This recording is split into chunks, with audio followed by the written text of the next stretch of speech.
The scream that tore through Maggie's diner at 8:47 on a Saturday morning in October had no sound. Sarah No Lily, 8 years old, small hands flying to the left side of her head, face contorting in a pain so absolute it seemed to radiate from somewhere deeper than bone. Her mouth opened wide, vocal cords producing vibrations she couldn't hear, couldn't control, couldn't stop. The fork she'd been holding clattered against the plate pancakes, forgotten orange juice, tipping precariously at the table's edge. Jackson Cole caught his daughter before she hit the floor. 6'3", 240 pounds of leather and road-worn muscle, moving with the reflexes of a man who'd once pulled wounded soldiers from burning vehicles in Kandahar. His hands, scarred from shrapnel that had left constellation patterns across both palms, cradled Lily's head with a gentleness that would surprise anyone who'd only seen him astride his Harley at the head of Steel Brotherhood pack rides through Austin's hill country. The other diners fell silent. Not the comfortable quiet of Saturday breakfast, but the held breath hush of strangers witnessing private anguish. An elderly couple at the counter exchanged glances. A businessman in a rumpled suit looked up from his newspaper, then quickly away, deciding this wasn't his concern. Three construction workers in paint-spattered jeans stopped mid-conversation, their unease visible in the way they suddenly found their coffee cups fascinating. Jackson's weathered face, 42 years of sun and wind, and harder things etched into every line, remained calm.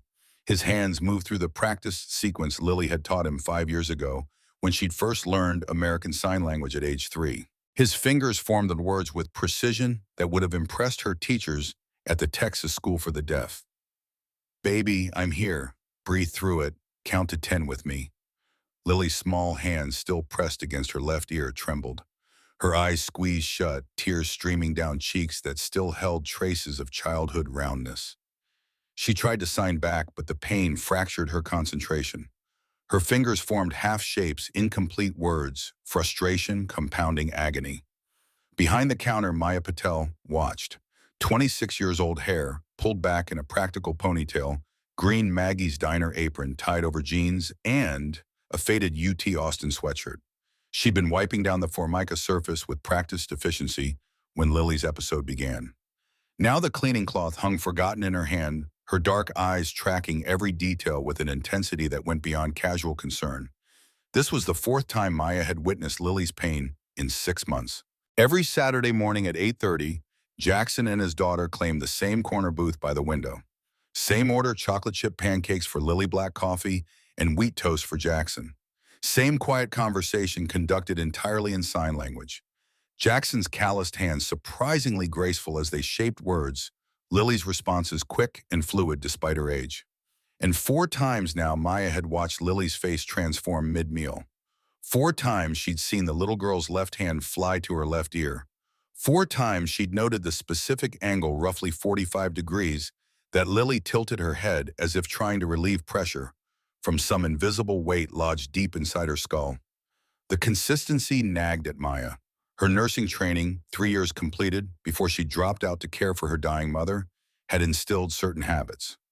Pattern recognition, differential diagnosis, the ability to notice what others missed.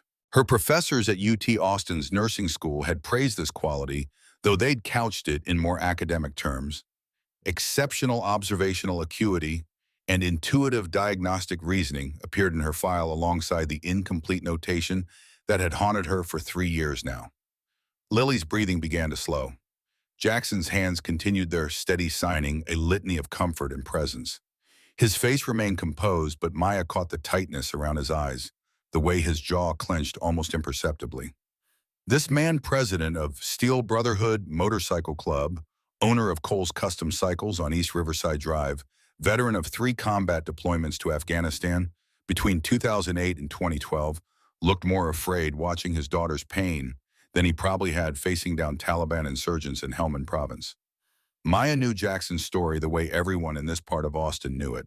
The motorcycle community was tight-knit, and Jackson Cole's tragedy had rippled through it like shockwaves. His wife, Catherine, everyone had called her Kate, killed 8 years ago when a drunk driver crossed the center line on Highway 290. Jackson had been driving. They'd been celebrating their anniversary. Kate had died on impact. Jackson had survived with 3 broken ribs, road rash that scarred his left shoulder and back, and guilt that apparently still sat heavy enough to see from across a diner. The accident had happened 3 years after Lily went deaf.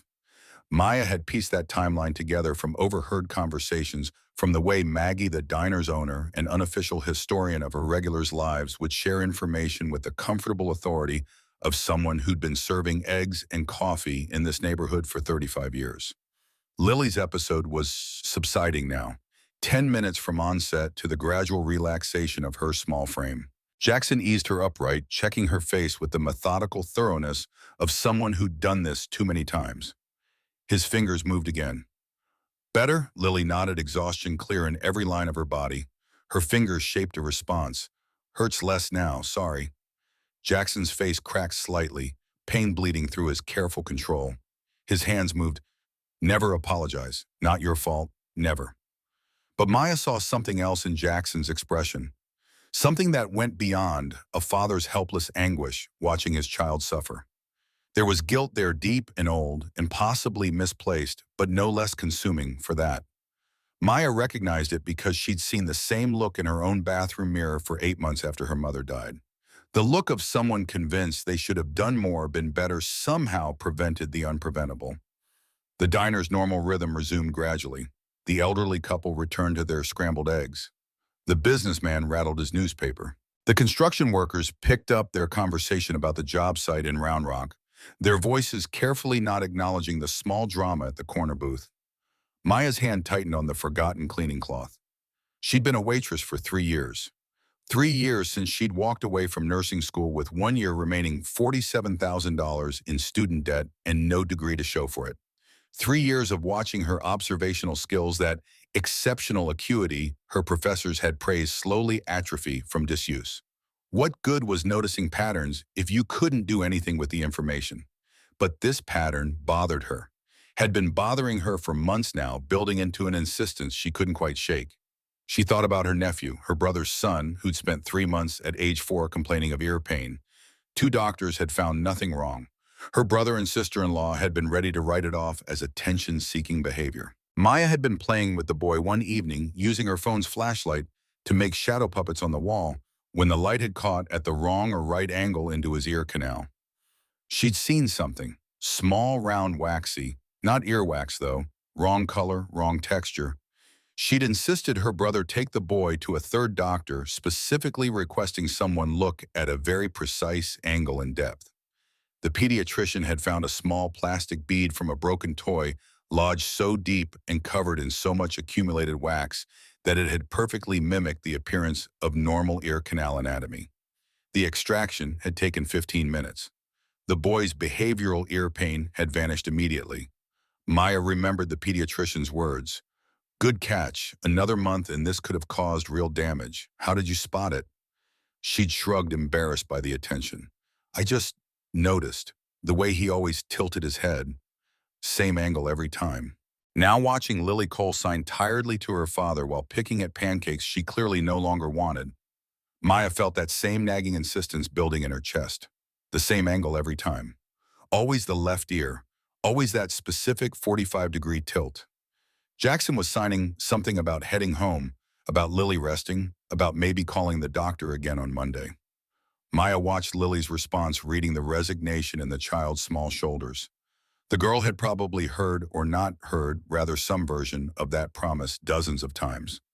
More doctors, more appointments, more shaking heads and apologetic explanations that nothing could be done. Maya's mother had raised 5 children on a housekeeper's wages while her father worked tech support at Dell.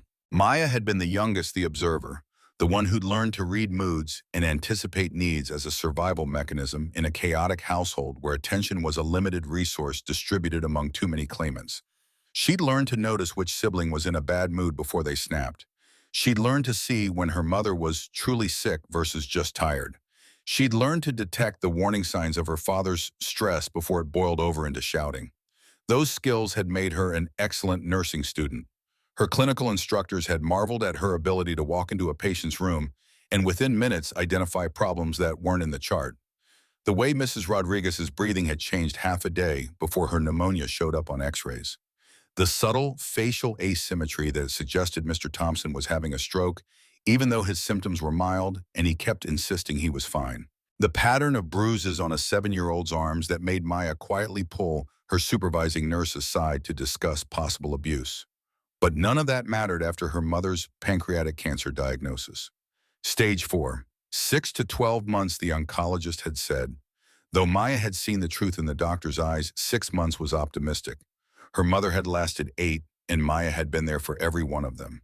Dropping out of school, moving back into her childhood home, learning to manage pain medications, and feeding tubes, and the 100 small indignities of a body slowly betraying the mind that inhabited it. Her mother had died at 3 in the morning on a Tuesday in February. Maya had been holding her hand. Her father had been sleeping in the chair by the window, exhausted from his own vigil. 2 of her siblings had made it to the house by dawn. The other 2 arrived that afternoon, guilty and grief-stricken and full of explanations about jobs and children and distance that Maya had accepted, because what else could she do? The student loans had come due 6 months after graduation would have occurred. Maya's status withdrawn incomplete. The $47,000 she owed might as well have been $47 million. She'd applied to return to the nursing program. The answer had been sympathetic but firm. She'd have to reapply through the standard admission process, no guarantee of acceptance, and her previous credits would only be valid for 5 years from the date of withdrawal. So Maya had taken the waitressing job at Maggie's Diner. The tips were decent, especially during weekday lunch rushes when downtown office workers packed the place. Maggie herself, 67, white-haired, with a voice roughened by 5 decades of cigarettes, she'd finally quit 10 years ago, had been kind, patient with Maya's initial mistakes. Willing to work around the therapy appointments Maya still attended for the PTSD she'd developed after watching her mother waste away. But every day Maya felt her nursing skills rusting. Every day she felt a little more like a waste of potential. Every day she wondered if this was it, permanent deferral of the life she'd imagined, the career she'd wanted, the person she'd thought she'd become. Except for moments like this. Moments when her brain kicked into diagnostic mode despite her current job description. Moments when she couldn't stop noticing. Jackson was helping Lily slide out of the booth now. The episode had drained the child's energy, left her pale and listless. Jackson's arm wrapped protectively around her shoulders. He nodded to Maggie behind the counter, a gesture that meant, "Put it on my tab, he'd settle up later." Maggie nodded back, concern clear on her weathered face. Maya's heart began to pound. This was insane. This was none of her business.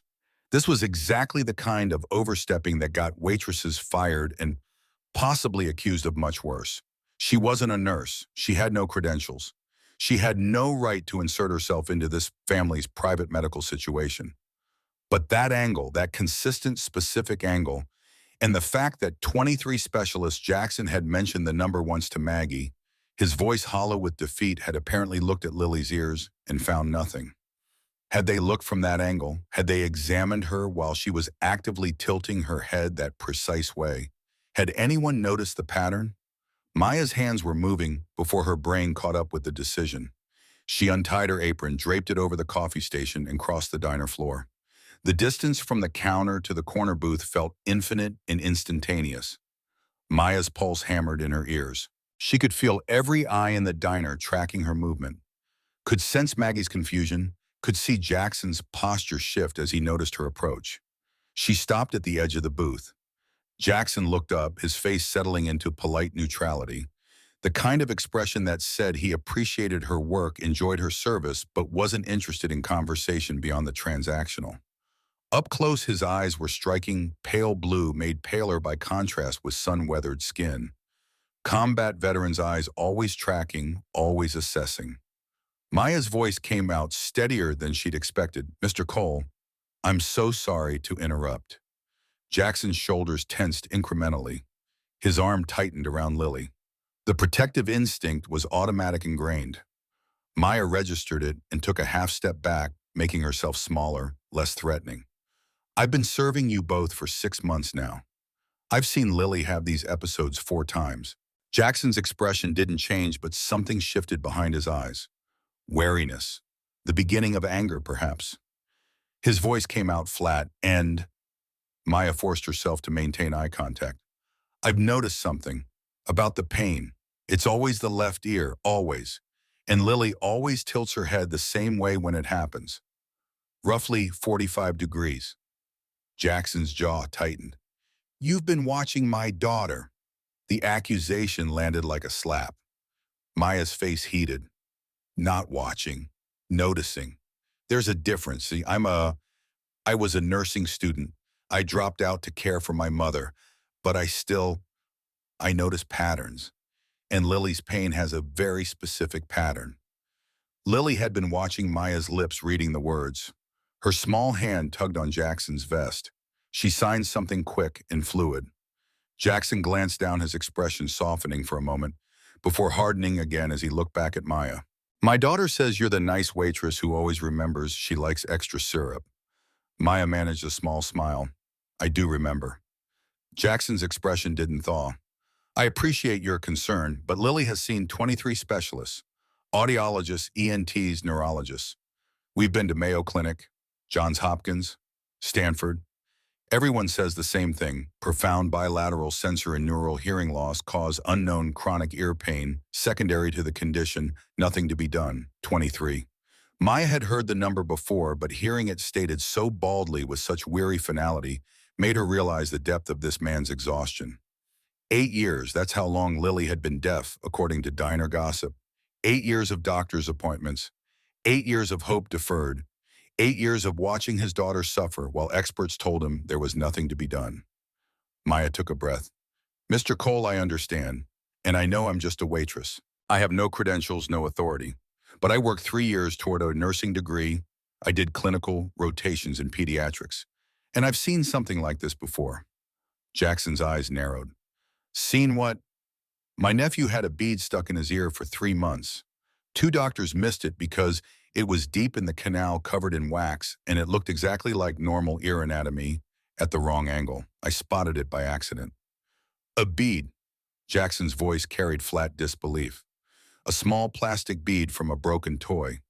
The point is, doctors look for standard pathologies, standard presentations, but sometimes, not always, but sometimes the answer is something simple that's just positioned in an unusual way." Jackson stood. His height was imposing, his physical presence suddenly filling Maya's awareness. He wasn't trying to intimidate her, Maya could see that, but the effect was undeniable. This was a man who'd commanded respect in combat zones, who led a motorcycle club, who'd probably faced down threats and violence that would send most people running. "Miss," Jackson paused, realizing he didn't know her name. "Patel. Maya Patel." "Miss Patel, I appreciate that you're trying to help, but you're talking about my daughter, my 8-year-old deaf daughter who's lived with chronic pain for most of her life. 23 trained medical professionals with decades of combined experience have examined her. They've used equipment I can't begin to understand. They've run tests that cost thousands of dollars. And you're telling me they all missed something, that you with 3 years of incomplete nursing school spotted what they couldn't? Put like that, it sounded insane." Maya felt her resolve wavering. Who was she to question 23 specialists? Who was she to insert herself into this situation? But then Lily tugged on Jackson's vest again. Her small hands moved, signing something Maya couldn't fully follow. Jackson looked down at his daughter, and the hardness in his expression cracked slightly. When he looked back at Maya, some of the defensive anger had drained away. "Lily wants to know what you think you saw." Maya knelt down, bringing herself to eye level with Lily. The girl's face was still pale from the episode, exhaustion evident in the dark circles under her eyes. But there was intelligence there, curiosity, and something that looked like desperate hope. Maya spoke slowly, knowing Lily could read lips. "I think there might be something in your left ear, something deep that doctors might miss if they're not looking from exactly the right angle, something that's not only causing pain, but might be blocking sound." Lily's eyes widened. Her hands flew, signing rapidly to her father. Jackson watched his face, a complicated mixture of emotions Maya couldn't fully parse. Finally, he looked back at Maya. "What exactly are you proposing?" Maya's heart hammered. This was it, the moment where she either walked away or committed to something that could change everything or ruin everything, or both. "I want to look in her ear. Just look. With proper light and magnification. My phone has a good flashlight. If I'm wrong, you never have to speak to me again. But if I'm right," she let the sentence hang. Jackson stared at her for a long moment. Behind them, the diner had gone quiet again, every patron now openly watching this confrontation. Jackson's voice came out rough. You're asking me to trust my daughter's well-being to a waitress with a hunch. No. Maya stood maintaining eye contact. I'm asking you to trust 8 years of your own frustration. 23 specialists missed something and maybe they all looked from the wrong angle. Maybe they all relied on standard protocols that don't account for unusual presentations. I'm not asking you to trust me. I'm asking you to trust that there might be an answer no one's found yet. Jackson's face worked through several emotions. Maya could see the war happening behind his eyes. Desperate hope versus protective caution. The father who'd do anything versus the man who'd learned not to trust easy answers. Lily tugged on his vest again. This time when she signed, Maya caught the words, "Let her try, Daddy, please." The sound that came out of Jackson's throat was somewhere between a laugh and a sob. He scrubbed one hand across his face, and when he looked at Maya again, something in him had shifted. If you hurt her— I won't, Maya interrupted. I'll stop at the first sign of discomfort. This is just an examination, just looking. Jackson nodded once, sharp and decisive. The gesture of a man making a command decision on incomplete information, the way he'd probably made hundreds of decisions in combat. All right, but not here. He looked around at the watching crowd, his expression hardening. Everyone can stop staring now. Show's over. The other patrons quickly found renewed interest in their food. Maggie caught Maya's eye from behind the counter, her face a mixture of concern and confusion. Maya gave her a quick nod. I'll explain later, and turned back to Jackson. The booth is fine. I just need good light and for Lily to lie down on her right side. Jackson hesitated, then guided Lily back into the booth. The girl slid across the worn vinyl seat, her eyes never leaving Maya's face. There was trust there that made Maya's chest tighten. This child was placing faith in her, and the weight of that responsibility was almost crushing. Maya pulled out her phone, opened the flashlight app. Her hands were trembling slightly. She steadied them, taking a breath. 3 years since her last clinical rotation. 3 years since she'd examined a patient. But the procedural knowledge was still there, embedded in muscle memory. Across the diner at a corner table Maya hadn't consciously registered, Dr. Richard Brennan lowered his coffee cup and watched with narrowed eyes. He'd been chief of pediatrics at Dell Children's Hospital for 12 years. He'd been eating breakfast at Maggie's for the better part of that time, and he'd noticed the Cole family months ago. Hard to miss the biker president and his deaf daughter with their Saturday morning ritual. Now he watched a waitress kneel beside the booth with a phone flashlight, watched Jackson Cole's face cycle through hope and fear, and felt a cold certainty settle in his gut. This was going to be a problem. One way or another, this was going to become his problem. He pulled out his own phone, snapped a discreet photo of the scene, and filed it away. Just in case. Maya leaned over, the booth phone in hand. Jackson had positioned Lily on her right side, left ear facing upward. The angle was awkward, the lighting far from ideal, but Maya had worked in worse conditions during her ER rotation. Lily, I need you to stay very still. This won't hurt, but it might feel weird. Okay. Lily nodded, her small hand finding her father's and gripping tight. Maya activated the flashlight, held it at arm's length to get maximum distance and clarity, and leaned in. At first she saw nothing unusual. The normal curves and shadows of an ear canal. Healthy pink tissue. The darkness of depth. She adjusted her angle slightly, tilting the phone to match the 45-degree angle she'd seen Lily use during her episodes. And there, deep in the canal, nearly at the eardrum, the light caught something. A mass. Dark, compact, but with texture that was subtly wrong. Not the varied, irregular texture of earwax. Too uniform. Too dense, and positioned in a way that would be nearly invisible unless the light hit it from this exact angle. Maya's breath stopped. She pulled back, checked the angle, leaned in again to verify. The mass was still there, still wrong, still exactly what she'd feared and hoped to find. Mr. Cole, her voice came out steady despite the adrenaline flooding her system. I need you to look at this. She repositioned the phone, handed it to Jackson, and guided his hand to the precise angle. He leaned over his daughter, squinting into the light. Maya watched his face, saw the moment he spotted it, saw comprehension dawn, followed immediately by horror. What is that? The words came out barely above a whisper. I think it's a foreign object. Something that's been there for a long time, getting covered in wax, compacting against the eardrum. At this depth and with this much accumulation, it would be almost impossible to see without the exact right angle of light. Jackson pulled back his face, draining of color. He looked at the phone in his hand like it was a bomb, like it had just exploded his understanding of the last 8 years. 23 doctors. His voice cracked. 23 fucking doctors looked in her ear. They looked for standard blockages, standard wax buildup. But this is deep and it's camouflaged perfectly. You need very specific lighting at a very specific angle to see it. Jackson's hands were shaking now. He set the phone down carefully as if afraid he might crush it. When he looked at Maya, his eyes were wet. Can you remove it? The question hung in the air between them. This was the moment, the decision that would define everything that came after. Maya's nursing training screamed at her.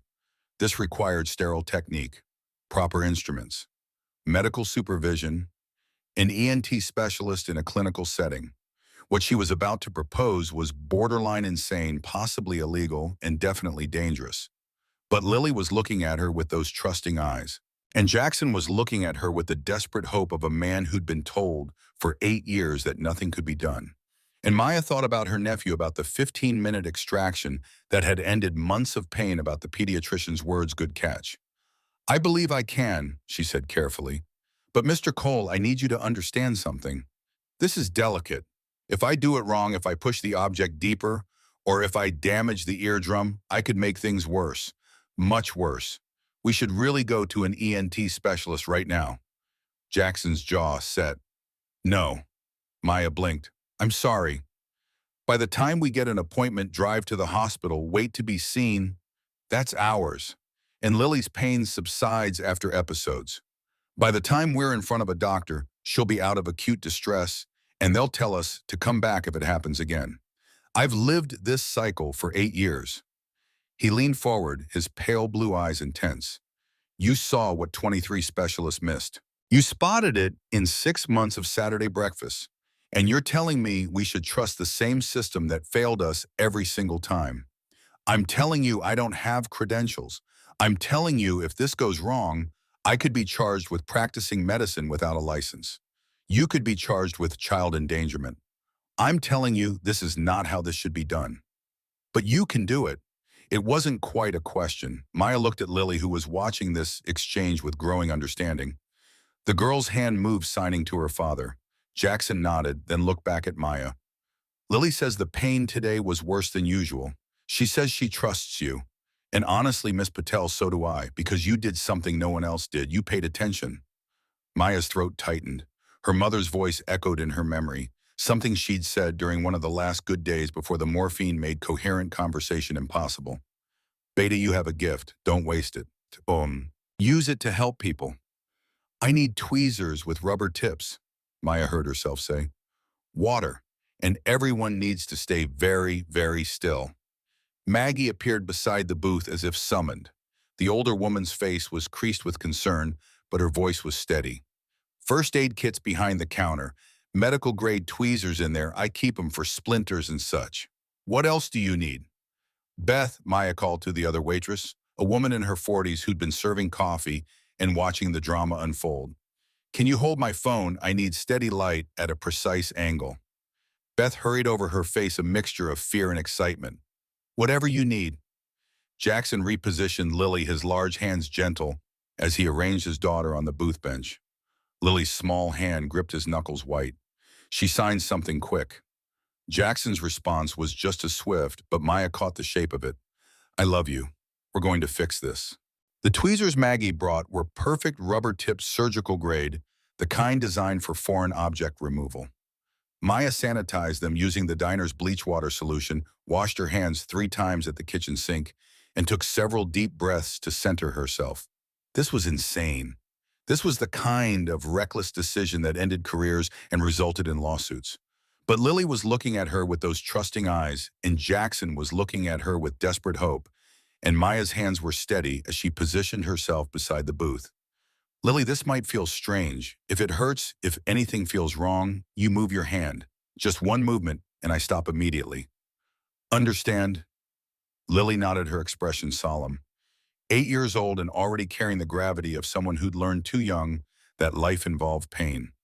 Maya inserted the tweezers slowly following the natural curve of the ear canal. The world narrowed to the circle of light from her phone held steady by Beth's capable hands.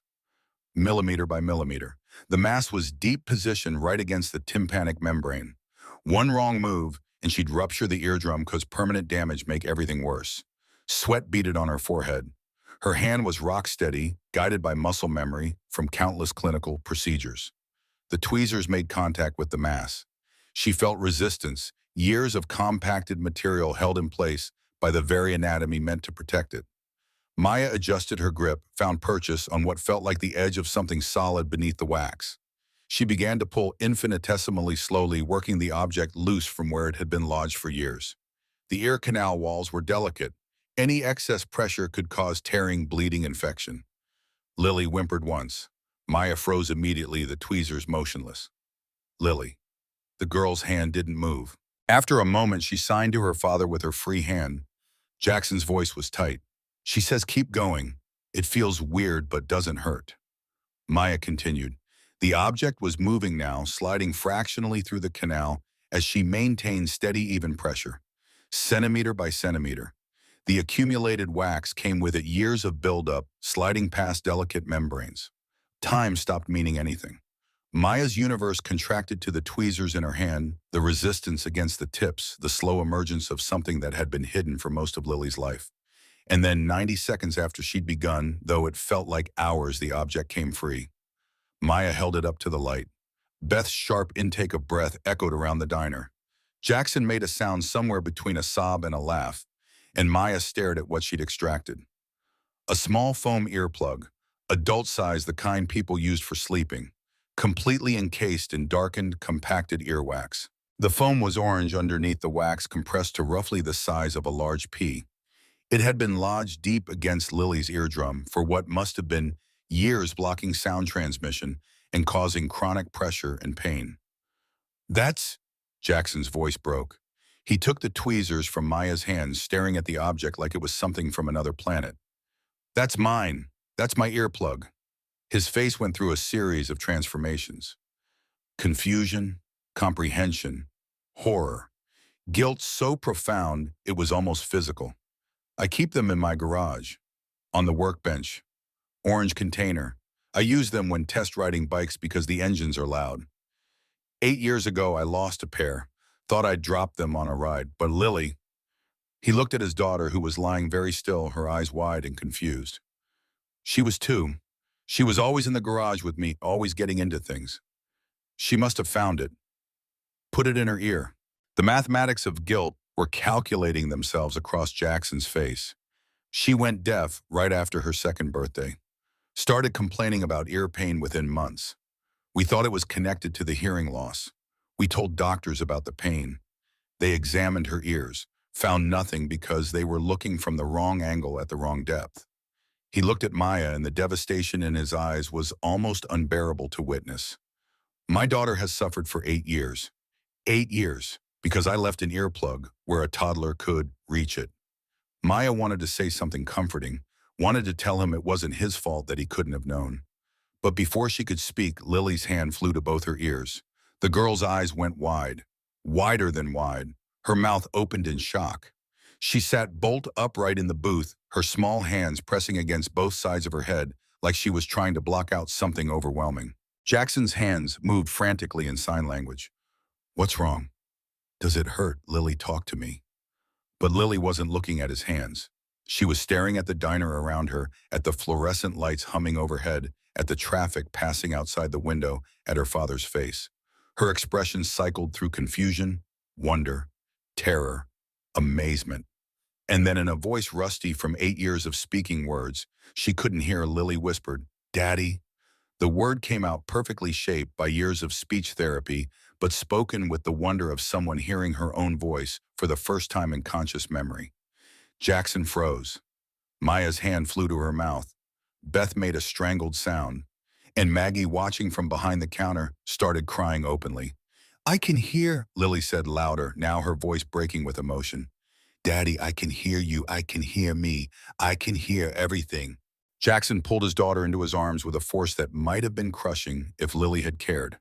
but she was laughing and crying at the same time, overwhelmed by the sensory explosion of a world suddenly alive with sound. The hum of the refrigerator, the clink of dishes in the kitchen, the rumble of traffic outside, voices of other patrons, her own breathing, her father's heartbeat against her ear.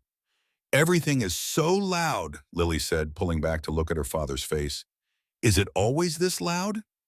Jackson was crying openly now, this combat veteran who probably hadn't shed tears since his wife's funeral. "Yes, baby. Yes, it's always this loud. You'll learn to filter it. Your brain will learn, but yes, this is what sound is." He looked at Maya over Lily's head, and the expression on his face was something Maya would carry for the rest of her life. Gratitude beyond words. Relief so profound it had shattered 8 years of carefully constructed emotional armor. And guilt, the realization that his carelessness had caused his daughter's suffering, would probably haunt him for years to come. But right now, in this moment, Jackson Cole was holding his daughter, who could hear. Who could hear her father's voice for the first time in 8 years. Who could hear her own laughter. Who could hear the world. Maya became aware of applause. The other diners who'd been watching in held-breath silence were clapping. The elderly couple at the counter, the businessman with his newspaper, the construction workers, all of them witnessing what felt like a miracle but was really just careful observation and a willingness to trust instinct over authority. Across the diner, Dr. Richard Brennan stood abruptly, his coffee set forgotten on the table. His face was pale, his expression a complicated mixture of shock and something that looked like anger. He pulled a $20 bill from his wallet, dropped it on the table without waiting for change, and walked out without looking back. But Maya barely noticed. She was watching Lily explore her newly restored sense, watching the wonder and fear and joy playing across the child's face, watching Jackson hold his daughter like she was the most precious thing in the world, which Maya supposed she was. Maggie appeared at the booth with water for everyone. "Well," she said, her voice thick with emotion, "that's the most excitement this diner's seen since Mayor Adler stopped by in 2019. Maya accepted the water gratefully, suddenly aware of how badly her hands were shaking. The adrenaline was wearing off, leaving her lightheaded and unsteady. She just performed an invasive medical procedure without supervision, without credentials in a diner booth. The full implications of that were starting to sink in. Jackson noticed her trembling. "Miss Patel." "Maya, sit down, please. You look like you're about to pass out." Maya slid into the booth across from Jackson and Lily. The little girl was still touching her ears experimentally, still testing her voice by saying random words and marveling at hearing them. "Pizza, motorcycle, Daddy, my name is Lily, Lily Cole, I can hear me say my name." Jackson's hands hadn't left his daughter, but his attention was on Maya now. "I don't know how to thank you. How do I possibly thank you for this?" Maya shook her head. "You don't. You just love her. That's enough." But she knew it wasn't enough. Not for Jackson Cole. She could see in his eyes that he was already calculating how to repay this debt, how to make sure Maya was taken care of, how to ensure she was protected from any potential consequences. "We need to get Lily to an ENT," Maya said, forcing her brain into practical mode. "The ear needs to be examined properly. Make sure there's no damage, no infection risk. The earplug was lodged for years. We need professional follow-up." Jackson nodded. "Dell Children's Hospital. They have a pediatric ENT on staff. Dr. Kim, she's good." He pulled out his phone, started making calls. Maya watched him shift into command mode, the motorcycle club president, who was accustomed to solving problems through sheer force of will and the right connections. Within 10 minutes, Jackson had secured an immediate appointment. One of his Steel Brotherhood brothers knew someone on staff at Dell Children's. Favors were being called in, strings were being pulled. Lily was going to be seen by a specialist within the hour. As Jackson organized their departure, Lily turned to Maya. The child's eyes were bright with tears and joy and exhaustion. Her voice still rusty, but getting stronger. Shaped words carefully. "Thank you for helping me. Thank you for seeing me." Maya's throat closed up. "You're welcome, sweetheart. You're so welcome." Jackson stood, lifting Lily easily in his arms, despite her protests that she could walk. He looked at Maya, his pale blue eyes intense. "This isn't over. We're not done. I owe you more than I can ever repay. But I'm going to try. Steel Brotherhood takes care of people who help our family. You helped my little girl. That means you're under our protection now." It sounded like both a promise and a warning. Maya nodded, not quite sure what she'd just agreed to, but knowing that her life had just changed in ways she couldn't begin to predict. Jackson carried Lily toward the door. Halfway there, he turned back. Maya Patel, I want you to remember this moment. 23 specialists missed what you caught. Don't ever let anyone tell you that your instincts don't matter. Don't let anyone convince you that observations without credentials are worthless. Then he was gone, the door chiming as it closed behind him. Maya sat in the booth surrounded by the diner's normal Saturday sounds and felt the world tilt on its axis. Maggie slid into the seat across from her. Girl, what just happened? I have no idea, Maya whispered, but I think I just changed everything. Outside, Jackson's motorcycle roared to life. Maya could hear it clearly. Lily would be hearing it too now, probably for the first time really understanding what her father's beloved Harley sounded like. The sound faded as Jackson pulled onto East Riverside heading toward the hospital. Maya's phone buzzed. Unknown number. She answered hesitantly. Miss Patel. The voice was male, professional, cold. This is Dr. Richard Brennan, Chief of Pediatrics at Dell Children's Hospital. I was in the diner this morning. I witnessed what you just did. We need to talk. Soon. Because what you did was either the bravest or most reckless thing I've ever seen. And I'm not sure yet which one it was. The line went dead before Maya could respond. She set the phone down carefully, her hands shaking again. Maggie was watching her with concern. Who was that? Trouble, Maya said quietly. That was Trouble calling to introduce itself. But as she looked at the corner booth where Lily had heard her father's voice for the first time in 8 years, Maya couldn't bring herself to regret anything. Whatever consequences were coming, whatever trouble Dr. Brennan represented, it had been worth it. Lily could hear. That was worth anything. Everything. 3 hours after the extraction, Jackson Cole sat in Dr. Rachel Kim's examination room at Dell Children's Hospital and watched his daughter experience sound with the methodical fascination of a scientist discovering a new element. Lily touched everything that made noise. The paper covering the exam table crinkle. The blood pressure cuff hanging on the wall, metallic clink. Her own fingernails tapping against the plastic chair arm, tap, tap, tap. Each sound produced a visible reaction.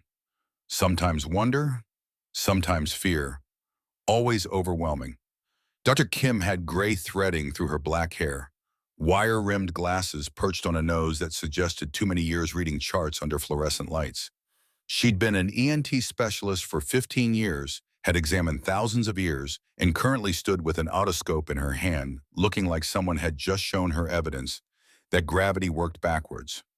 Her voice carried professional calm, wrapped around barely contained shock. Mr. Cole, your daughter's ear canal shows residual wax buildup consistent with long-term foreign body obstruction. The tympanic membrane has pressure indentation that's already beginning to heal. There's no perforation, no active infection, no structural damage. Her hearing, Dr. Kim paused, checked her audiometry results again, as if the numbers might have changed in the last 30 seconds. Her hearing is completely normal. 100% function in both ears. Jackson's hands gripped the arms of his chair hard enough that his knuckles went white. How did 23 doctors miss this? Dr. Kim removed her glasses, rubbed the bridge of her nose. Because we look for pathology that fits standard presentations. An adult-sized earplug, lodged that deep, at that angle, covered in years of wax accumulation, it would mimic normal canal anatomy under standard examination. You'd need very specific lighting at a very precise angle to differentiate it from organic tissue. A waitress figured it out in 6 months. A waitress with observational skills that exceed most of my residents. Dr. Kim replaced her glasses. Mr. Cole, who performed the extraction, Jackson's jaw set. Maya Patel, the waitress. She did clinical rotations in pediatrics before she dropped out of nursing school. Dropped out? Dr. Kim's tone went flat. So she has no license, no credentials, no legal authority to perform invasive medical procedures. She had 23 failures to learn from. Jackson leaned forward, his pale blue eyes hardening into something that had probably made Taliban fighters reconsider their life choices. My daughter can hear because someone without credentials had the courage to trust her instincts. Your profession failed us. Repeatedly. For 8 years. Dr. Kim held up one hand. I'm not attacking her, Mr. Cole. I'm stating facts that will become relevant very soon, because my boss saw what happened this morning. The temperature in the room dropped 10 degrees. Jackson's voice came out dangerously soft. Explain. Dr. Richard Brennan, chief of pediatrics. He eats breakfast at Maggie's diner most Saturdays. He witnessed the extraction. Dr. Kim's expression suggested she was delivering news of a terminal diagnosis. And he's required by hospital protocol to report medical procedures performed by unlicensed individuals. Jackson stood, 6'3" of combat-hardened fury, barely constrained by civilized behavior. He's going to what? Sit down, Mr. Cole. Dr. Kim's voice carried command despite her smaller stature.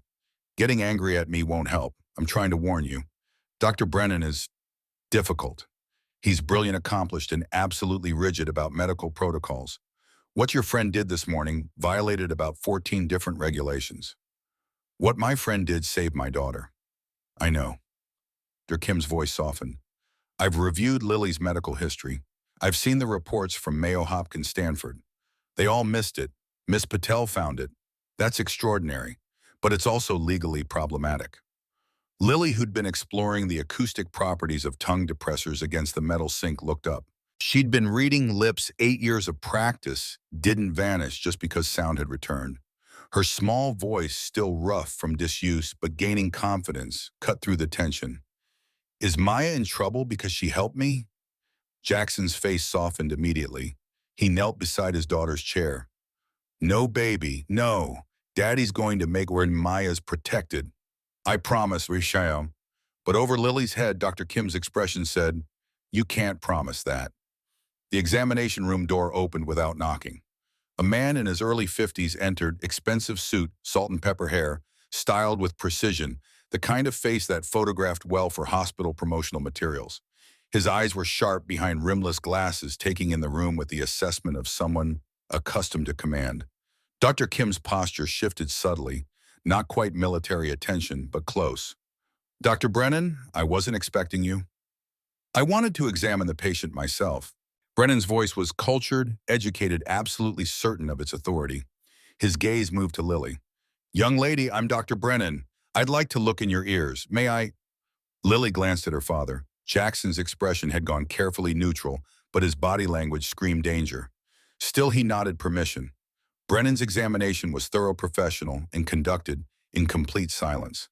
He used the otoscope, checked both ears multiple times, reviewed Dr. Kim's audiometry results, examined the extracted earplug that Dr. Kim had preserved in a specimen container. Finally, he straightened. His gaze moved to Jackson. Mr. Cole, your daughter is extraordinarily lucky. The extraction was performed with remarkable skill. No damage to delicate structures, no infection introduced, complete restoration of hearing. Medically, this is a success. Jackson's eyes narrowed. I hear a but coming. But legally, this is a disaster waiting to happen. Brennan's tone remained professional, but steel underlay the words. Miss Patel performed an invasive medical procedure without a license. You permitted your minor child to undergo that procedure outside a clinical setting. If anything had gone wrong, if the eardrum had ruptured, if infection had been introduced, if the object had been pushed deeper, causing permanent damage, Miss Patel could be charged with practicing medicine without a license. You could be charged with child endangerment. This hospital could face liability for not intervening when I witnessed the situation. Jackson's voice dropped into a register that suggested he was one wrong word from violence. Are you threatening my family? I'm explaining consequences. Brennan didn't flinch. I've been chief of pediatrics for 12 years. I've seen well-meaning amateurs cause irreparable harm. I've seen parents sue hospitals because unlicensed practitioners made mistakes. Medical protocols exist for reasons, Mr. Cole. They protect patients. They protect practitioners. They maintain standards. Your standards failed my daughter for 8 years. Because medicine is imperfect. Because human beings miss things despite training and equipment and best efforts. Brennan's voice took on an edge. But the solution isn't to abandon protocols and let waitresses perform procedures in diners. The solution is better training, better technology, second opinions from qualified professionals. Maya Patel found what qualified professionals missed. Once, in one case. That doesn't validate the method. Brennan pulled out his phone, showed Jackson a photograph. The angle made it clear the diner booth, Maya leaning over Lily with tweezers, the crowd watching. I documented this morning's events. Hospital legal requires me to file a report with the Texas Medical Board and Child Protective Services. Jackson moved. Not threateningly, he'd learned long ago how to control his body, but with enough purpose that Brennan took an involuntary step back. Dr. Kim positioned herself between them, her hands raised. Dr. Brennan, please. There's no need to escalate this. There's every need. Brennan's voice remained steady despite the fear flickering behind his eyes. We can't have untrained individuals performing medical procedures. We can't normalize vigilante medicine. Vigilante? Jackson's laugh was bitter. She saved my daughter. That's not vigilantism. That's courage your profession apparently lacks. Mr. Cole. No. Jackson cut him off. You want to file the reports? You want to bring legal consequences down on someone who helped a child your system abandoned. You do that. But understand something, doctor. I've got 60 brothers in Steel Brotherhood who'll make sure every news station in Texas knows that Dell Children's Hospital is more interested in protecting protocols than helping kids. I've got connections to every motorcycle club from here to El Paso. I've got social media reach you can't begin to imagine. And I've got a daughter who can hear for the first time in 8 years because a waitress had more courage than 23 specialists. Brennan's face went rigid. Are you threatening me, Mr. Cole? I'm promising you, you go after Maya Patel and I'll make sure your reputation never recovers. I'll make sure every parent in this city knows that Dell Children's cares more about liability than miracles. The two men stared at each other across the examination room. Lily watched with wide eyes, her small hand finding Dr. Kim's.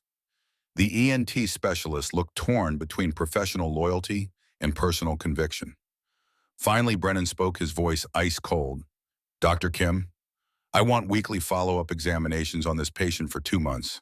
Document everything. Any complications, any issues, any problems whatsoever, you report directly to me. He looked at Jackson. Mr. Cole, you're free to go, but Miss Patel is not to perform any more extractions or medical procedures without direct supervision from a licensed physician. That's not negotiable. If I hear of her operating outside proper channels again, I will file every report I'm legally required to file. And your threats about public relations won't stop me from protecting patients. He left without waiting for a response. The door closed with careful precision, not a slam, but something worse. The controlled exit of a man who'd just declared war. Dr. Kim let out a breath. Well, that went about as badly as possible. Jackson's hands were shaking with suppressed fury. He's going to come after her. Probably. Dr. Kim moved to the computer, started typing. But he agreed not to file immediate reports. That gives us time. Mr. Cole, I need to be honest with you. Dr. Brennan isn't wrong about protocols. What Miss Patel did was legally questionable. But, she paused, looked at Lily. But she helped your daughter when no one else could. That matters. Will you work with her? Jackson's voice carried desperate hope. If Maya examines patients under your supervision with your license backing her, would that be legal? Dr. Kim's fingers stopped typing. She turned to face Jackson fully. You're asking me to partner with a nursing school dropout on some kind of alternative diagnostic program. I'm asking you to help make sure other kids don't suffer the way Lily did. I'm asking you to supervise someone with extraordinary observational skills so she can help with improper legal channels. That could cost me my job. Brennan is my boss. That could save children's lives. Dr. Kim looked at Lily, who was watching this exchange with the gravity of someone older than 8. The little girl's voice, growing stronger by the hour, spoke up. Dr. Kim, other kids hurt like I hurt. Maya can help them. Please. The doctor's professional reserve cracked. She rubbed her face, exhaustion and ethical conflict warring visibly. Let me think about it. I'm not saying no, but I need to understand the legal implications, talk to hospital counsel, figure out how this could work without destroying my career. Jackson nodded. It wasn't agreement, but it wasn't refusal either. Thank you for examining Lily, for standing between me and Brennan before I did something stupid. You're a father protecting his child. That's never stupid. Dr. Kim printed out follow-up instructions. Bring Lily back in 1 week. I want to monitor healing check for any delayed complications. In the meantime, she looked at Lily. You're going to be overwhelmed by a sound for a while. That's normal. Your brain needs to learn how to filter, how to prioritize. It'll take weeks, maybe months. Be patient with yourself. Lily nodded solemnly. Everything is so loud. The clock on the wall, I can hear it ticking. The air coming from that vent. Your pen clicking. My own breathing. Daddy's heartbeat when he holds me. It's all so much. It'll get easier. Dr. Kim's voice was gentle. You'll learn, and Lily. What you've experienced today, that's extraordinary. You're extraordinary. Jackson gathered his daughter, said his goodbyes, and walked out of Dell Children's Hospital into afternoon sunlight that seemed too bright air that carried traffic sounds Lily was hearing with new wonder and fear. His phone buzzed before they reached his motorcycle. Text from Hammer Steel Brotherhood's VP Club meeting tonight, 8 p.m. Everyone's talking about what happened. We need to discuss protection protocols for the Waitress. Jackson typed back, agreed. Brennan's going to be a problem. Hammer's response came immediately. We've handled problems before. Jackson looked at that message for a long moment. Steel Brotherhood wasn't an outlaw club. They'd worked hard to build legitimate reputations as mechanics, contractors, veterans, supporting veterans.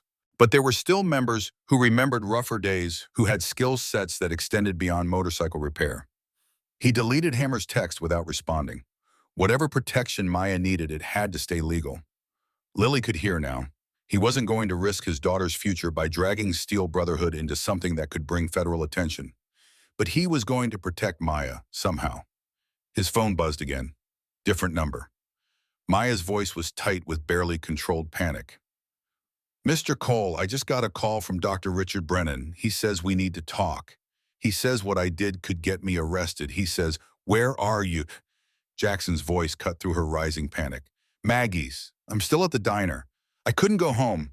I keep thinking about what happened, about what I did about. Stay there. I'm coming. Don't talk to Brennan without me present. Don't agree to anything. Just wait. He hung up, secured Lily on the back of his motorcycle with the custom child seat he'd installed years ago when she was 3. The helmet he handed her was equipped with speakers, a modification he'd added, hoping that someday she'd be able to hear music while they rode. Lily's voice carried wonder even through fear. Daddy, I can hear the engine. It's so loud, so powerful. Jackson's throat tightened. Yeah, baby. That's your old man's Harley. Prettiest sound in the world.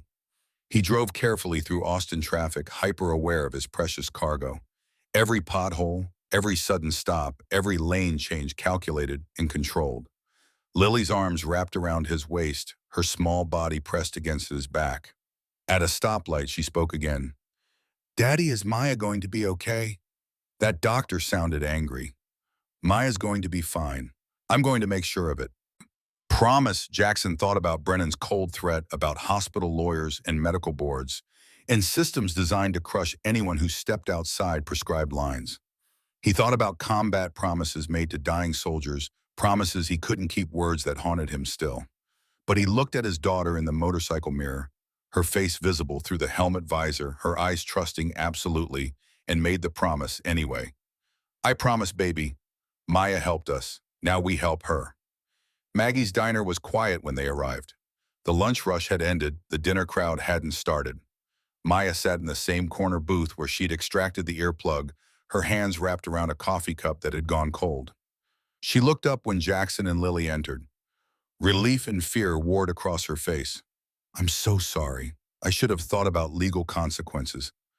I should have made you go to the hospital first. You should have done exactly what you did. Jackson slid into the booth across from her. Lily climbed in beside Maya, her small hand finding the waitress's. Maya looked at their joined hands, then at Lily's face. How are you feeling, sweetheart? Everything is really loud and scary and amazing. Lily's voice was getting stronger, more confident. I heard birds singing, and cars, and Daddy's motorcycle, and my own voice saying all of this. Maya's eyes filled. That's wonderful. That's so wonderful. Dr. Brennan called you. Jackson's voice pulled Maya's attention back. What did he say? Maya's hands trembled. He said I performed an invasive medical procedure without a license. He said that's illegal in Texas. He said if there had been complications, I could be charged with a felony. He said, her voice cracked. He said I'm lucky Lily's okay because otherwise I'd be facing criminal charges and civil lawsuits. What else? He said I'm never to perform any medical procedures again without supervision from a licensed physician. He said he's watching me. He said if I step out of line, he'll make sure I never get my nursing license. Ever. Jackson's jaw set. He's trying to scare you. It's working. Maya's laugh was shaky. Mr. Cole, I don't have a nursing license to protect. I dropped out. I'm $47,000 in debt with nothing to show for it. And now I've potentially destroyed any chance of ever finishing my degree because I extracted an earplug from your daughter's ear in a diner booth. You saved my daughter. I broke the law. The law failed Lily for 8 years. Jackson leaned forward. Maya, listen to me. What you did this morning was the bravest thing I've seen outside a combat zone. You trusted your instincts when every social and professional pressure told you to stay quiet. You risked legal consequences to help a child. That's not reckless. That's heroic. Heroic gets you arrested. Not if we do this right. Jackson pulled out his phone, started typing. I'm calling a lawyer. Steel Brotherhood keeps one on retainer. We're going to make sure you're protected. And then, he looked up, his pale blue eyes intense. Then we're going to figure out how to make sure this never happens again. How to create a system where people with observational skills like yours can help kids without breaking laws. Maya stared at him. You're talking about starting a program. I'm talking about making something good come from 8 years of suffering. I'm talking about honoring my wife's memory by helping families who've been failed by the system. I'm talking about giving you a way to use your skills legally and maybe earn enough to finish your degree. Jackson's voice dropped. And I'm talking about making sure Dr. Richard Brennan understands that he can't bully people who help children. Maggie appeared with fresh coffee. The older woman's face was creased with concern. Maya, honey, are you in trouble? Maybe, probably, I don't know. What you did this morning, that was something special. That was something Doc Holliday himself would have been proud of. Maggie squeezed Maya's shoulder. You helped that little girl. Don't let anyone make you feel bad about that. The diner door chimed. A man entered, early 60s, expensive leather jacket that had seen actual road-use gray hair pulled back in a ponytail. His face carried the weathered look of someone who'd spent decades on motorcycles, but his eyes were sharp with intelligence. Jackson stood and embraced the man. Hammer, thanks for coming. Course. Hammer looked at Maya, extended a hand. Name's David Hammond, VP of Steel Brotherhood, but everyone calls me Hammer. Reaper here says you're the one who helped Lily. Maya shook his hand, noted the calluses and scars. I'm Maya Patel. Well, Miss Patel's Steel Brotherhood takes care of people who help our family. Reaper says you might need legal protection. We got a lawyer coming, best in Austin for medical cases. She'll make sure this Brennan character can't touch you. Maya's throat tightened. I can't afford. Already paid for. Hammer waved off her protest. Consider it a thank you. You gave our brother's daughter her hearing. That's worth more than money can measure. Over the next hour, the diner booth became an impromptu war room. The lawyer arrived, sharp-suited woman in her 40s named Caroline Reed, who listened to the situation with growing interest. Dr. Brennan is technically correct, Reed said finally. Miss Patel performed a medical procedure without a license. However, she held up a finger. There's precedent for Good Samaritan laws in emergency situations. The question becomes, was this an emergency? Lily was in pain, Jackson said. Acute pain. Maya identified a foreign body causing distress and removed it to prevent further harm. In a diner, with tweezers from a first aid kit, without anesthesia or sterile environment, with skill and precision that resulted in 0 complications and complete restoration of hearing. Reed smiled slightly. Mr. Cole, you should have been a lawyer. That's exactly the argument we'd make. But understand, if Brennan pushes this, it becomes a test case. Medical establishment versus alternative observation methods. That's a fight that could go either way. What are our options?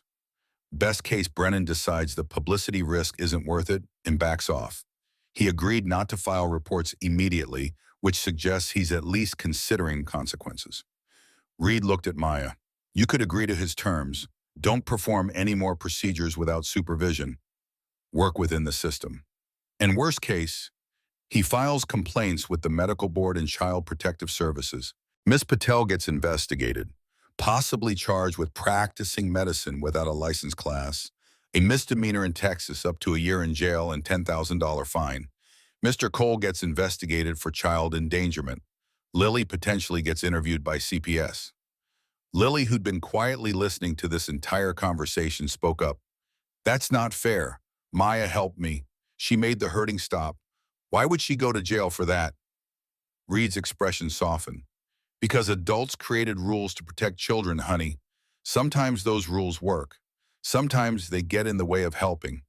Maya's situation is complicated. Jackson's phone buzzed. Unknown number. He answered cautiously. Cole?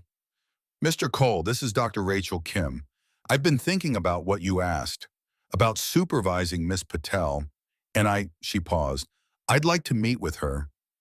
Discuss possibilities. I can't promise anything, but I can't stop thinking about what she accomplished this morning. Jackson's face shifted. Hope carefully controlled. When tomorrow, Sunday, my office at Dell Children's, 10 a.m., just Miss Patel and myself, we need to talk about what legal supervision would actually look like, whether this is even feasible. We'll be there. Thank you, dear Kim. Don't thank me yet. I might decide this is too risky, but I owe it to patients like Lily to at least explore whether there's a way to make this work. She hung up. Jackson relayed the conversation. Maya's face cycled through emotions too quickly to track. Fear, hope, disbelief. She wants to meet with me, actually supervise me. She wants to discuss it. Jackson's voice was careful. That's not commitment, but it's possibility. Hammer leaned back, smiled. See, things are looking up already. Between Reed's legal protection and Dr. Kim's potential support, you're building a team. That's how you fight systems. You build better systems. Maya looked at these people surrounding her. A biker president and his newly hearing daughter. A motorcycle club VP with prison tattoos visible on his forearms. A lawyer who charged $500 an hour and was working pro bono. A diner owner who'd given her a job when she was drowning in debt and grief. I don't understand why you're all helping me. Jackson's voice was quiet but firm. Because you helped Lily when no one else would. Because you trusted your instincts when every pressure told you to stay silent. Because you deserve people fighting for you the way you fought for my daughter. He placed a hand on Maya's shoulder. Tomorrow you meet with Dr. Kim. You figure out if legal supervision is possible. Then we start building something bigger. A program, a system, a way to catch what doctors miss without breaking laws. His pale blue eyes held fierce determination. Brennan thinks he can scare you into silence. He's wrong. We're going to show him exactly how wrong. Outside, the sun was setting. Orange light streamed through the diner windows, casting long shadows. Lily yawned, the exhaustion of sensory overload and emotional upheaval finally catching up with her small body. Daddy, I'm tired. Can we go home? Yeah, baby, let's get you home. Jackson looked at Maya. 10 a.m. tomorrow, Dell Children's. I'll drive you if you want. Maya nodded, not trusting her voice. Watch Jackson lift Lily, this combat veteran, moving with such careful gentleness. Watched Hammer follow them out, phone already to his ear, organizing whatever Steel Brotherhood organized when one of their own needed protection. Reed gathered her papers. Miss Patel, don't talk to anyone about this case without calling me first. Especially not Brennan. Anything he asks you, refer to me. Understand? Yes, thank you. I can't pay you. Steel Brotherhood's paying. And honestly, Reed smiled, I'm billing them half my usual rate because this case is exactly the kind of fight I became a lawyer for. David versus Goliath. Alternative medicine versus establishment. Good Samaritan versus bureaucracy. This is going to be interesting. She left. The diner fell quiet. Maya sat in the booth surrounded by empty coffee cups and the weight of consequences she still couldn't fully measure. Maggie slid in across from her. You okay, honey? I don't know. I helped a child, and now I might go to jail. You won't. Maggie's voice carried absolute certainty. I've lived in this neighborhood 40 years. I've watched Steel Brotherhood grow from 10 members to over 60. I've seen them raise money for veterans, protect abuse victims, help families who lost homes in floods. They take care of their own. And Reaper just declared you one of their own. I'm not a biker. Doesn't matter. You helped his daughter. That makes you family. Maggie patted Maya's hand. Besides, I've known Richard Brennan for 12 years. He eats here every Saturday. Eggs over easy wheat toast, black coffee.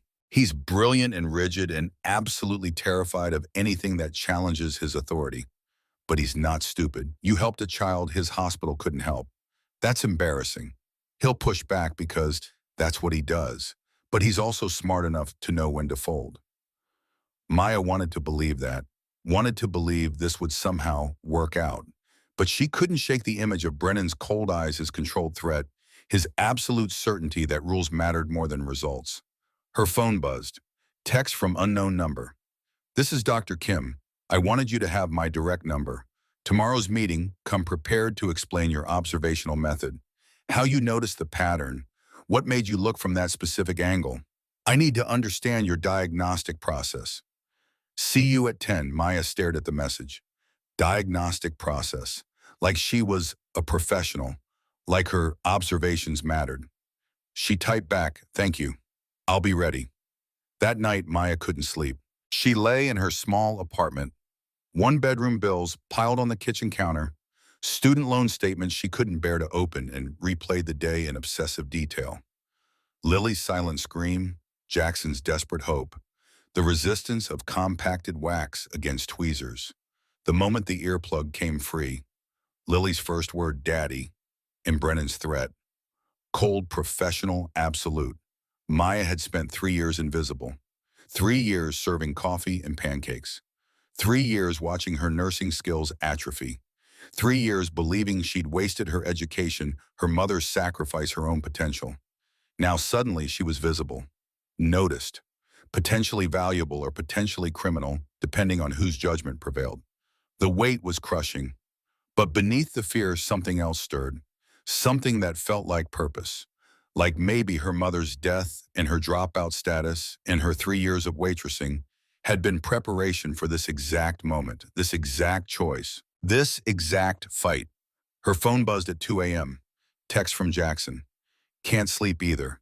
Keep thinking about Lily hearing her own voice.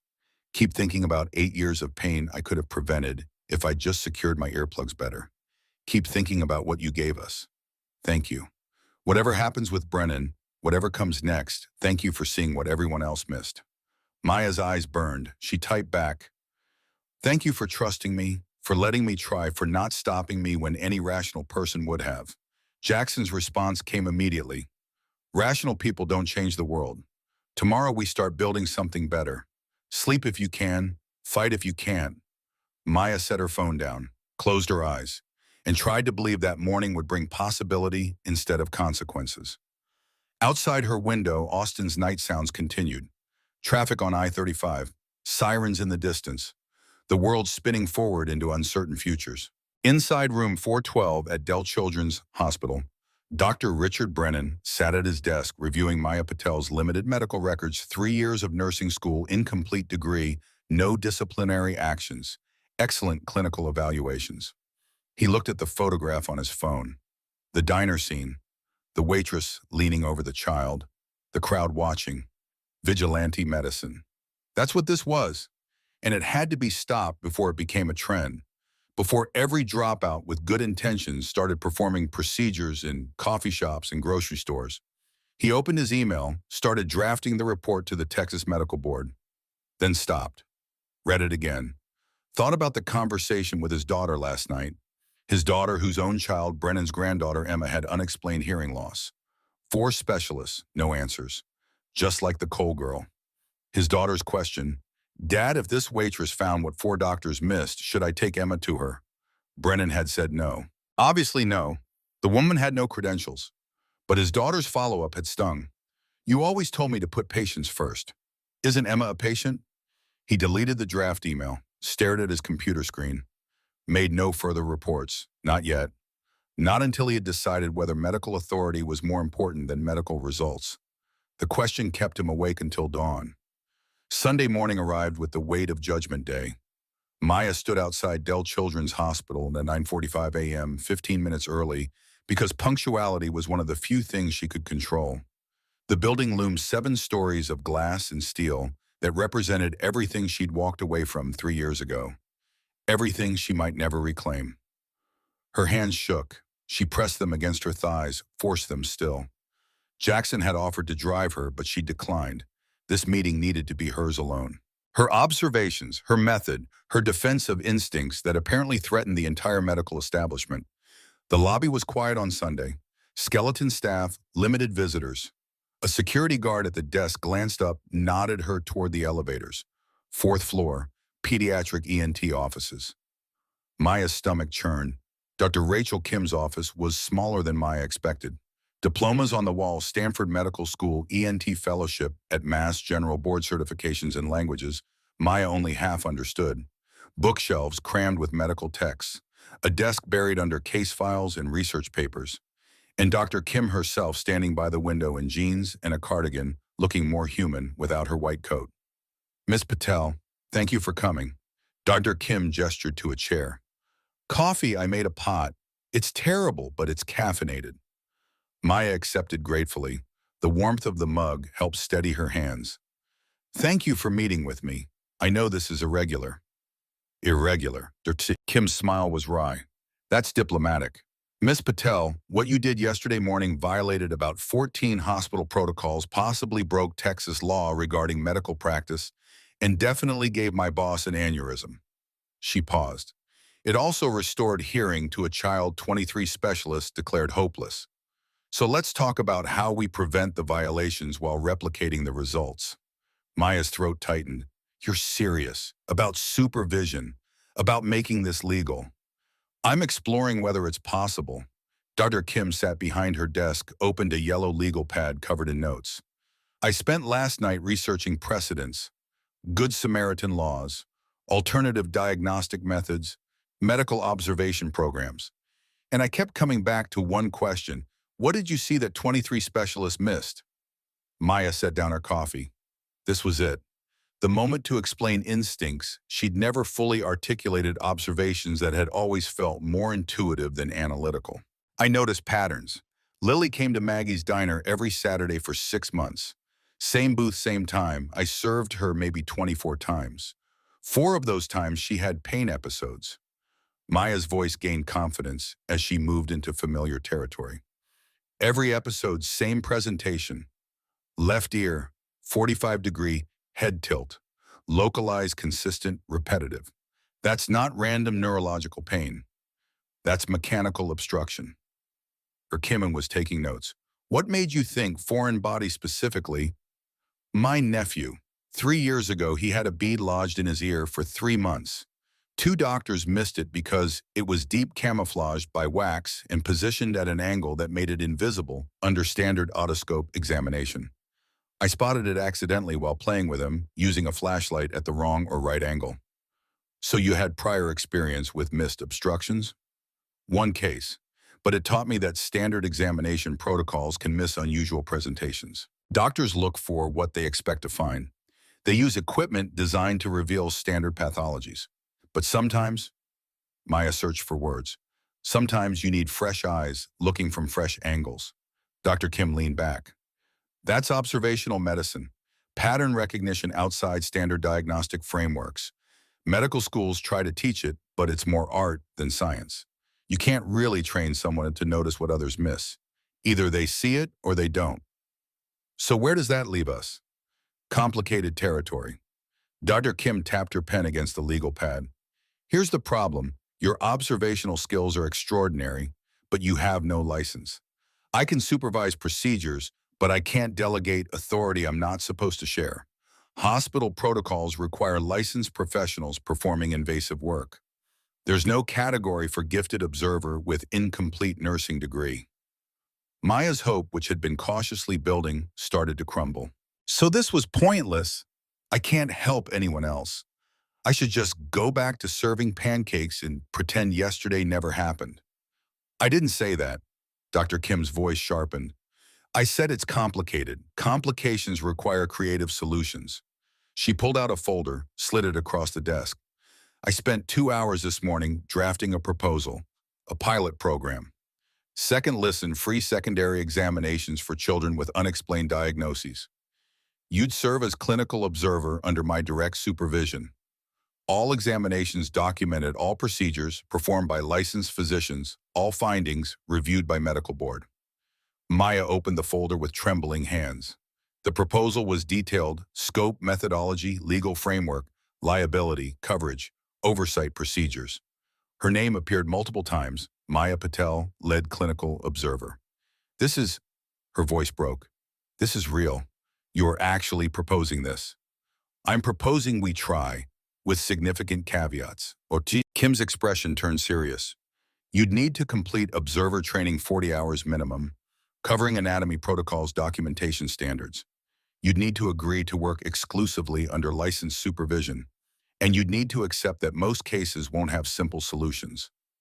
Lily's situation was unusual. Foreign body obstructions are rare. Most unexplained hearing loss is actually unexplained. No magic wand, no hidden earplug, just medical mystery we can't solve. I understand that. Dr. Kim's gaze was penetrating. Because Jackson Cole is going to expect miracles now. Parents are going to come desperate, hoping you'll find what their doctors missed. And most of the time you won't. Most of the time the answer really is, nothing can be done. Can you handle delivering that news repeatedly? Can you handle being wrong more often than you're right? Maya thought about her mother. 8 months of hospice. 8 months of doctors apologizing that chemotherapy couldn't help, surgery couldn't help, nothing could help. 8 months of Maya searching desperately for alternative treatments, miracle cures, anything that might give them more time. And ultimately accepting that death was the only answer medicine had left. I've delivered that news before, to myself, for months. So yes, I can handle it. But at least we'd be looking, at least we'd be trying, that matters. Dr. Kim nodded slowly. All right, then here's what happens next. I present this proposal to the hospital board. They'll have concerns, liability precedent, Dr. Brennan's objections. Your friend Mr. Cole's motorcycle club will need to provide funding for liability insurance. Expensive insurance. We're talking $2 million coverage minimum. Jackson will find the money. Probably. He strikes me as the kind of man who moves mountains when motivated. Dr. Kim closed the folder. But understand, this is experimental, unproven. If anything goes wrong, if a child is harmed, if we miss something obvious because we're focused on unusual angles, this program ends. And possibly my career ends with it. Why are you risking that? Dr. Kim was quiet for a moment. When she spoke, her voice carried weight. Because I've been practicing medicine for 15 years. I've seen thousands of patients. I've delivered hundreds of diagnoses. And I've been wrong enough times to know that hubris kills. The assumption that we doctors see everything, know everything, can't possibly miss obvious solutions that kills patients. Lily Cole lived in pain for 8 years because 23 of my colleagues were too confident in our protocols to question them. You questioned them, you found the answer. That humility, that willingness to say, maybe we missed something, medicine needs more of that, not less. She stood, extended her hand. So let's try, Miss Patel. Let's build something that supplements medical expertise with observational instinct. Let's create a system where people like you can help within legal frameworks. And let's see if we can prevent another 8 years of suffering for another child. Maya shook her hand, feeling the calluses of surgical work, the strength of someone who'd operated on delicate ear structures thousands of times. Thank you for taking this seriously, for not dismissing me. Thank you for having the courage to speak up yesterday. That took guts I'm not sure I would have had. Dr. Kim walked Maya to the door. I'll call you this week, after I present to the board. Be ready, they'll want to interview you, assess your observational skills, probably put you through some kind of evaluation. It won't be easy. Nothing worthwhile ever is. Maya left Dell Children's Hospital feeling lighter than she had in 3 years. Purpose, direction. The possibility of using her skills for something beyond remembering that table 6 needed extra syrup. She pulled out her phone, texted Jackson. Meeting went well. Dr. Kim is proposing a program, more details soon. His response came within seconds. I knew she would. Meet me at Steel Brotherhood Clubhouse. 2 p.m. We need to talk funding and strategy. The clubhouse sat on a half-acre lot in East Austin, surrounded by chain-link fence and mature live oaks. The main building had started life as an auto repair shop before Steel Brotherhood bought it 15 years ago. Now it housed their legitimate business, Cole's Custom Cycles, alongside meeting space, a small kitchen, and enough parking for 60 motorcycles. Maya arrived at 1:55 p.m. punctual as always. The lot was full. She counted at least 40 bikes ranging from pristine vintage Harleys to modern sport bikes to custom choppers that looked like rolling art installations. Men and women in leather vests clustered in groups talking, laughing, the easy camaraderie of people who'd chosen their family. Jackson met her at the gate. Behind him, Lily clung to his hand, her eyes wide with wonder at every new sound. Maya, Daddy said you met with Dr. Kim. Did she say yes? Can you help other kids? Maya knelt to Lily's level. The girl's hearing was perfect, but speech was still piercing him. 8 years of silence left patterns that would take months to fully correct. Dr. Kim wants to try. We're building a program. It's going to take time, but yes, we're going to help other kids. Lily threw her arms around Maya's neck. The hug was fierce, unexpected, and absolutely overwhelming. Thank you. Thank you for making the hurting stop. Thank you for helping Daddy stop being so sad. Over Lily's shoulder, Maya saw Jackson's face crack. He turned away slightly, composing himself. When he looked back, his pale blue eyes were wet, but his voice was steady. Come on, everyone's waiting. The clubhouse interior was surprisingly civilized. Clean floors, organized tool benches, a conference table that looked borrowed from a corporate boardroom. 60 members of Steel Brotherhood filled the space, men and women ranging from their 20s to their 70s, united by leather vests displaying the club patch, a stylized skull wearing a combat helmet, American flag in the background. Hammer stood at the head of the table. All right, everyone settle. We got business. He waited for the room to quiet. Most of you heard what happened yesterday. Reaper's daughter got her hearing back. Medical miracle performed by this lady right here, Maya Patel. Every eye in the room turned to Maya. She felt the weight of their attention, their assessment. These were veterans mechanics, people who'd lived hard lives and earned their respect through action, not words. She'd have to prove she deserved their support. Jackson spoke next. Maya found what 23 specialists missed. Now she's working with Dr. Rachel Kim at Dell Children's to create a program, Second Listen. Free examinations for kids whose doctors can't help them. Looking from different angles, questioning standard assumptions, finding answers everyone else missed. A woman in her 50s raised her hand, road name Nomad, stitched on her vest. What's this got to do with Steel Brotherhood? Funding. Hammer pulled out a spreadsheet. Program needs $2 million in liability insurance. Hospital board wants proof of financial backing. We're proposing Steel Brotherhood sponsors the first year. $2 million, fundraised through poker, runs bike rallies, donation drives. The room erupted in overlapping conversations. $2 million was serious money. Even spread across 60 members and their networks, it represented significant commitment. A man with gray braiding down his back stood, Wrench, the club's master mechanic. That's a big ask, Hammer. What's our return? What do we get besides good feelings? Jackson's voice cut through the noise. You get to honor every brother who came home broken, every sister who lost someone, every family that got failed by systems supposed to help them. His hands weren't signing now. Lily was occupied with a puzzle at a side table, but his intensity was absolute. My daughter suffered for 8 years because I left an earplug where she could reach it, because I was careless, because I failed her.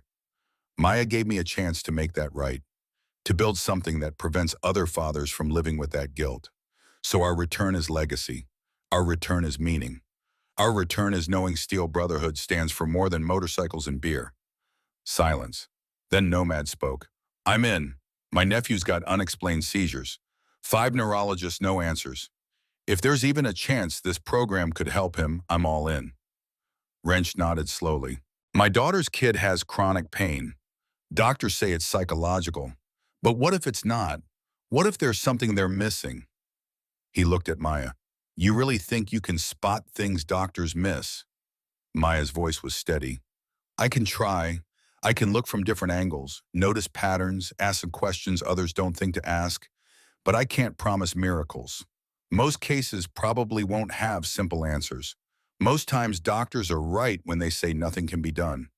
But sometimes, like Lily, there's an answer hiding in plain sight. Another member stood younger, maybe 30 military tattoos visible on forearms. I got a question. This doctor who's threatening you, Brennan, what happens when he pushes back, when he tries to shut this down? Then we fight him. Hammer's voice was flat. Legally, publicly, whatever it takes. Steel Brotherhood protects its own. Maya helped Lily. That makes her family. The vote was unanimous, 60 hands raised.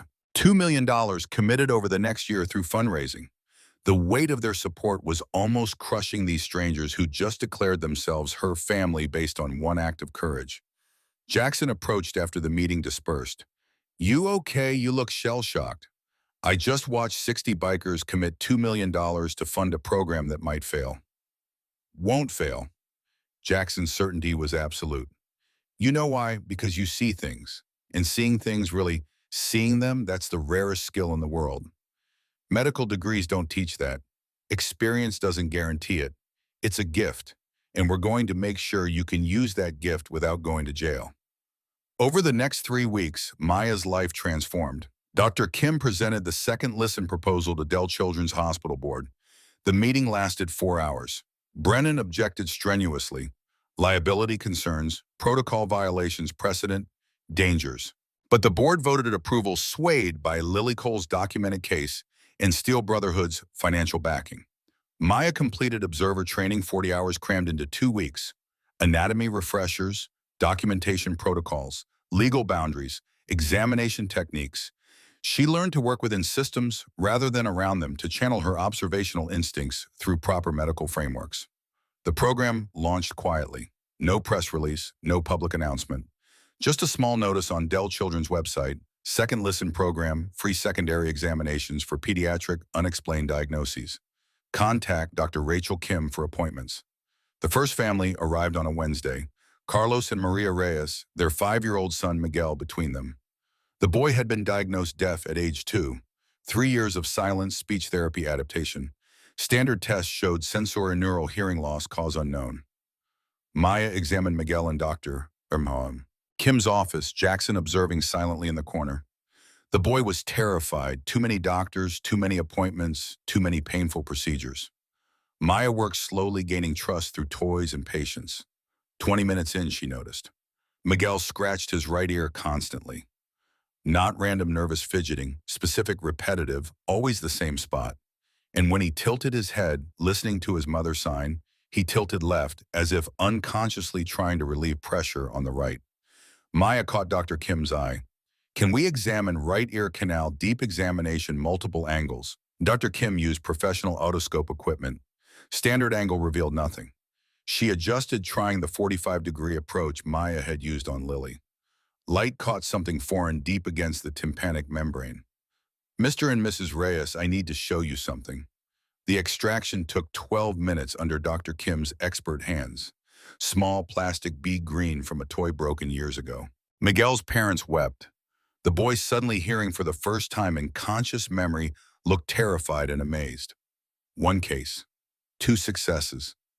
Maya felt the weight of possibility and pressure building. But case 3 failed. 7-year-old girl, unexplained hearing loss. Maya examined carefully, used every angle, every technique. Found nothing because there was nothing to find. The diagnosis had been correct: sensorineural nerve damage, no physical obstruction. Maya delivered the news to devastated parents, watched their hope crumble, and understood Dr. Kim's warning about delivering bad news repeatedly. Case 4 failed. Case 5 succeeded. Small cotton swab tip lodged for 2 years. Case 6 failed. The pattern established: most unexplained diagnoses were actually unexplained. But some, maybe 5%, had missed physical causes. 5% didn't sound impressive until you calculated actual numbers. In Texas alone, hundreds of children with unexplained conditions. 5% meant dozens of cases where simple observation could change lives. Steel Brotherhood fundraising exceeded projections. Poker runs brought in 50,000. A bike rally in Houston raised another 70.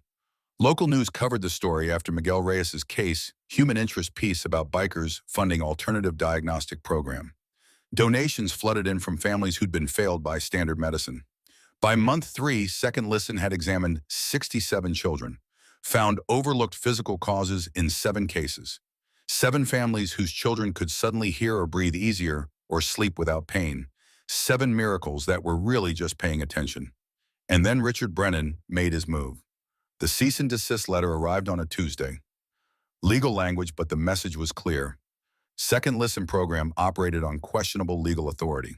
Observers without medical licenses performing diagnostic evaluations constituted practicing medicine without proper credentials. Hospital board had exceeded authority approving experimental program without full medical board review. Immediate suspension pending formal investigation. Dr. Kim called Maya into her office, her face pale. Brennan went over the board's head, filed complaint with Texas Medical Board. They're launching investigation. Until it's resolved, we have to suspend operations. Maya's stomach dropped. For how long? Months, maybe longer, maybe permanently if they decide the program violates licensing laws. Dr. Kim's voice was tight with controlled fury, and there are 14 children already examined obstructions identified waiting for treatment scheduling. If we shut down now, those families are in limbo. Can't you treat them independently without the program? Not without appearing to validate Brennan's claim that I'm delegating authority inappropriately. If I treat those 14 kids now, it proves his point that I'm letting unlicensed observers direct my medical decisions. Maya felt the walls closing in. 7 successful cases, 14 more waiting, hundreds more who'd never get the chance to be examined. All because one doctor felt threatened by alternative approaches. Jackson's reaction to the news was immediate and volcanic. He stormed into Brennan's office at Dell Children's Hospital without appointment, without permission, with 60 pounds of barely restrained fury. Security tried to stop him. 2 guards in hospital uniforms trained in de-escalation. Jackson moved through them like they were cardboard, not violently but with inexorable purpose. He kicked open Brennan's office door, which had been locked, and stood in the doorway radiating threat. Brennan looked up from his desk, face draining of color. "Mr. Cole, this is inappropriate. I'm calling security." "Security can't stop what's coming." Jackson's voice was dangerously soft. "You shut down the program. 14 kids are waiting for help. Kids whose doctors failed them. Kids who have actual physical problems that your specialists missed. And you're stopping their treatment because Maya Patel makes you look bad." Brennan stood trying to reclaim authority through posture. "This is about medical standards, not ego. Miss Patel is not licensed. Dr. Kim is delegating diagnostic decisions to an unqualified observer. That violates Texas medical practice laws." "Bullshit." Jackson moved into the room. Not threatening, not quite, but definitely invasive. "This is about you being embarrassed, about defending a system that failed my daughter for 8 years, about protecting medical establishment reputation over helping patients. Get out of my office. Not until you drop the investigation." "I can't do that. The medical board has jurisdiction." "Then you shouldn't have filed the complaint in the first place." Jackson leaned over Brennan's at Estes. "Here's what's going to happen. I'm calling a press conference. Every family's second listen helped 7 cases so far will be there. We're going to tell Austin exactly what you're doing, shutting down a program that helps children because it threatens doctor authority. The media will love that story. Hospital chief prioritizes protocols over patients. See how that plays?" Brennan's face went rigid. "Are you threatening me again, Mr. Cole? I'm promising you, you want a war, you'll get one, but you'll lose because I've got 60 Steel Brotherhood members, 7 grateful families, and a waitress who sees things you can't. And all you've got is paperwork and fear." Jackson left before security arrived, but the message had been delivered. That night, Caroline Reed, the lawyer, called Maya. "Brennan's complaint is problematic, but not insurmountable. Medical board investigation will take months. We can fight it, but it'll be expensive in public. Steel Brotherhood is willing to fund legal defense. Question is, are you willing to fight because this gets ugly? Depositions, hearings, media scrutiny. Your entire life examined." Maya thought about the 14 children waiting, about the hundreds more who'd never get examined if Second Listen died, about her mother's voice, "Beta, you have a gift. Use it. I'll fight, whatever it takes." The press conference happened 3 days later. Jackson organized it with military precision. 7 families whose children's second listen had helped, 14 more families whose children were waiting, local news stations, newspapers, medical journals, Maggie's Diner as the location poetic justice where everything started. Maya stood beside Jackson Lily on his other side. The little girl's voice was stronger now, still carrying traces of 8 years without sound, but improving daily. She spoke into microphones without fear. Dr. Brennan wants to stop the program that helped me. That helped Miguel and Tommy and 6 other kids. He says it's about rules, but it's really about not wanting to admit doctors make mistakes. They do. I know because I suffered for 8 years while doctors missed what Maya found. Parents spoke. Maria Reyes, Miguel's mother, her English accented but clear. My son can hear because Maya looked from different angle. Not because she's smarter than doctors, because she wasn't afraid to question. We need more people like her, not fewer. The media ate it up. Sympathetic coverage, human interest stories, editorials questioning whether medical boards were too protective of doctor authority. The pressure built, but Brennan didn't fold. He appeared on local news defending his position. I understand families are grateful, but gratitude doesn't change law. Medical practice requires licenses for patient safety. We can't normalize vigilante medicine, no matter how well-intentioned. Standards exist because people get hurt when we abandon them. His argument was rational, measured, and effective at muddying the waters. Public opinion split. Some supported Second Listen's innovative approach. Others worried about unlicensed practitioners. The medical board investigation continued neutral and slow. Weeks became months. Second Listen remained suspended. The 14 waiting children got referred elsewhere, some successfully treated, some not. Maya returned to waitressing full-time, her brief purpose evaporating. Jackson organized more fundraisers, more rallies, but without program operation, momentum died. 5 months after the cease and desist letter, Maya sat in the same corner booth at Maggie's where everything had started. Same job, same debt, same sense of wasted potential. Except now she knew exactly what she was missing. Knew what helping people felt like. Knew what purpose tasted like. And it made the pancakes and coffee routine unbearable. Her phone rang. Unknown number. She answered cautiously. Hello? Miss Patel, this is Dr. Brennan. The voice was tired, lacking its usual professional polish. I need to talk to you, in person, today if possible. Maya's first instinct was to refuse, but something in his tone, defeat maybe or desperation, made her pause. Why, Bio? Because I was wrong and I need your help. They met at a coffee shop near the hospital. Neutral territory. Brennan arrived in civilian clothes, jeans, a sweater, looking a decade older than his 52 years. He ordered black coffee, sat across from Maya, and took a long breath.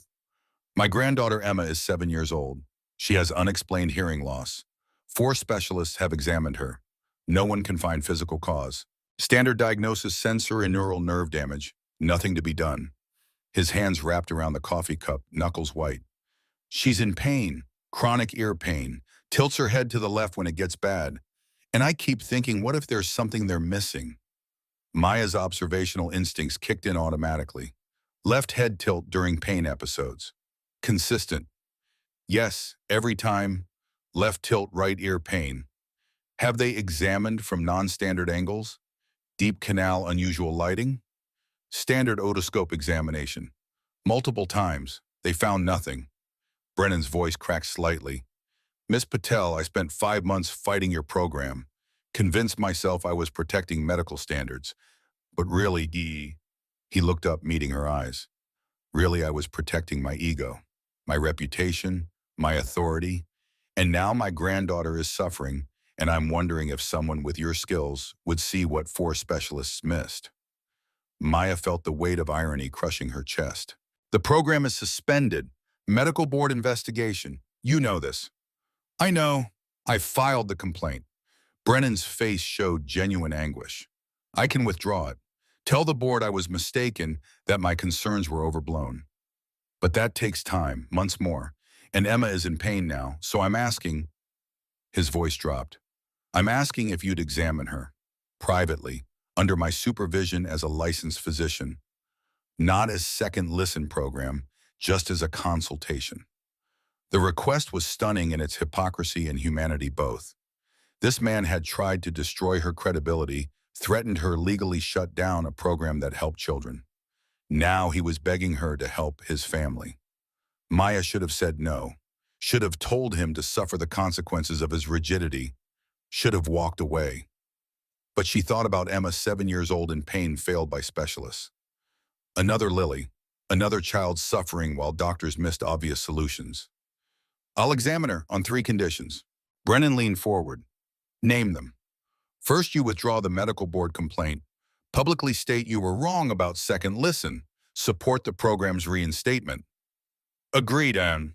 Second, you volunteer as senior medical advisor for Second Listen. Lend your expertise and authority to help us work within proper systems. Brennan hesitated, then nodded. Agreed. Third, you apologize to Dr. Kim, to Jackson, to every family your investigation delayed. I will. I'll apologize to everyone. Brennan's voice was raw. Miss Patel, I don't deserve your help. I know that, but Emma does. Please. Maya examined Emma the next day in Brennan's home office, Dr. Kim present as supervising physician, Brennan standing anxiously in the corner. The girl was shy, scared of more doctors. Maya used toys and patience, building trust slowly. 20 minutes in, she saw it. Emma scratched her right ear constantly, same spot, same repetitive motion. The left head tilt during discomfort. The pattern was identical to Lily, to Miguel, to every successful case. Dr. Kim deep, right canal examination. Multiple angles. Dr. Kim found it on the 3rd attempt, tiny eraser piece lodged against the eardrum, camouflaged perfectly under years of wax. The extraction took 8 minutes.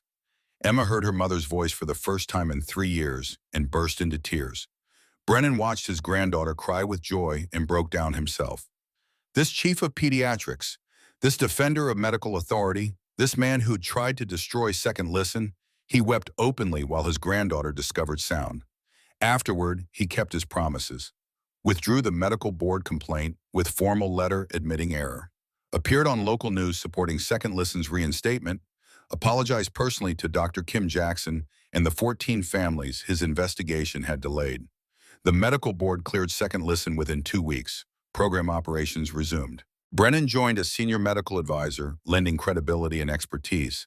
His presence convinced skeptical doctors to support rather than oppose alternative observation methods. Over the next 3 years, Second Listen expanded. 5 locations across Texas, partnerships with 23 medical facilities, 247 children examined, 47 successful cases, physical obstructions found and removed, hearing restored, pain eliminated, 200 children whose diagnoses were confirmed correct, no physical cause, no simple solution, but 200 families who got thorough examinations and honest answers. Maya finished her nursing degree, Steel Brotherhood scholarship covered remaining costs. She graduated top of her class, specialized in pediatric ENT, became Second Listen's Director of Clinical Observations. Her official title, Nurse Practitioner Diagnostic Innovation Specialist. Dr. Kim published case studies in medical journals. The Second Listen protocol became medical school curriculum, teaching future doctors to question assumptions, examine from unusual angles, value observational instincts over rote procedures. Jackson built the program into his legacy. Not just for Lily, though she remained the inspiration, but for every family failed by systems designed to help them. Steel Brotherhood's annual fundraisers became legendary. The Iron Run Poker Rally raised $100,000 yearly. Families traveled from across the country seeking Second Listen examinations. Lily thrived. Speech fully corrected by age 10. Perfect hearing maintained. She joined choir, fell in love with music, started writing songs. Her voice silent for 8 years, then overwhelming, then beautiful became her identity. By age 13, she performed at Steel Brotherhood events, her signature song titled The Woman Who Heard My Silence, written about Maya. The lyrics made Maya cry every time 23 said there's nothing there. But one woman chose to care. She heard my silence, saw my pain, gave me back the world again. On the 5-year anniversary of Second Listen's founding, they held a gala. 500 attendees, all 47 successfully treated families. The children, now ranging from age 6 to 17, gathered on stage. A choir of voices that should have remained silent, singing together. Maya stood in the audience beside Jackson and Lily, watching this impossible gathering. 47 miracles, 200 thorough examinations, thousands of hours of observation, 5 years of fighting medical establishment, defending alternative methods, proving that sometimes the answer is simple if you're willing to look differently. Jackson's arm wrapped around her shoulders. You did this. All of this started because you paid attention. You did this. You funded it. You fought for it. We did this. Jackson's voice was firm. You, me, Dr. Kim Steele, Brotherhood, every family who believed, we built something that matters. Lily tugged Maya's hand. She was 16 now, applying to University of Texas to study deaf education. Not audiology, she'd changed her mind. She wanted to teach deaf children that silence wasn't disability, that different ways of experiencing the world all had value. That identity didn't require fixing. Maya, I wrote a new verse. For tonight. Can I add it? Of course, sweetheart. It's your song. Lily returned to the stage. The 47 children quieted. Lily's voice, strong and clear, and absolutely certain, sang the new verse. We were broken, called unfixable, told to accept what couldn't change. But someone saw what others didn't. Someone brave enough to try. Now we sing with voices no one thought we'd find, because one person paid attention and taught us we were worth the time. The audience erupted. Maya found herself crying not from sadness, but from overwhelming purpose. This was why she'd become a nurse. This was why her mother's sacrifice had mattered. This was why 3 years of waitressing hadn't been wasted time, but preparation. Dr. Brennan approached after the performance. 5 years had softened him, therapy, humility, working alongside Maya rather than against her. Miss Patel, Maya, I owe you more than apologies. You taught me that being right about protocols matters less than being open to possibility. Thank you for saving Emma. Thank you for teaching this old doctor new tricks. Thank you for being willing to learn, for admitting you were wrong. That took courage I'm not sure I would have had. After the gala, Maya returned to Maggie's diner. 1 week later, a young mother entered with a 5-year-old daughter. The woman was nervous, hesitant. The girl was deaf, suffering from chronic pain. 3 doctors had found nothing. Maya recognized the pattern, immediately left, head tilt right, ear scratching. She knelt to the girl's level, signed in ASL. Hi, I'm Maya. I think I can help you. Would you like to come with me to my office? The mother's eyes filled with desperate hope. The other doctors said nothing could be done. Maybe they're right. Maybe there really is nothing to do. Maya's voice was gentle but honest. But we'll look from different angles. We'll pay attention. And we'll tell you the truth whatever we find. She drove them to Second Listen's main office, the facility Steele Brotherhood had funded, where Dr. Kim supervised, where Brennan now volunteered. She examined the girl carefully, methodically, using every technique refined over 5 years. 20 minutes in, she found it. Small plastic bead deep in the right ear canal, positioned at an angle that made it invisible under standard examination. Dr. Kim extracted it with practiced precision. The girl heard for the first time in conscious memory, Case 48. One more family changed. One more child given back the world of sound. One more proof that paying attention really, seeing people mattered more than protocols or credentials or assumptions. Maya walked out of the examination room to find Jackson and Lily waiting in the lobby. They'd come to watch the examination, though they'd stayed out of the room. Lily's eyes were wet. You did it again. You saw what no one else did. We did it. Maya gestured to the office, the equipment, the staff. All of us, together. Jackson pulled both Maya and Lily into a hug. This unlikely family biker president, former waitress girl, who'd learned to hear twice, bound together by one morning in a diner when courage had mattered more than credentials. Outside, Austin's evening sounds continued. Traffic voices, music from bars on 6th Street. The constant symphony that deaf children across Texas were learning to hear, because someone had been willing to question whether doctors knew everything. Because sometimes miracles don't need medical degrees. Sometimes they just need someone brave enough to look from a different angle, trust their instincts, and speak up when everyone else stays silent. Sometimes they need someone like Maya Patel, who saw what others missed and taught the world that paying attention is the rarest and most valuable skill of all.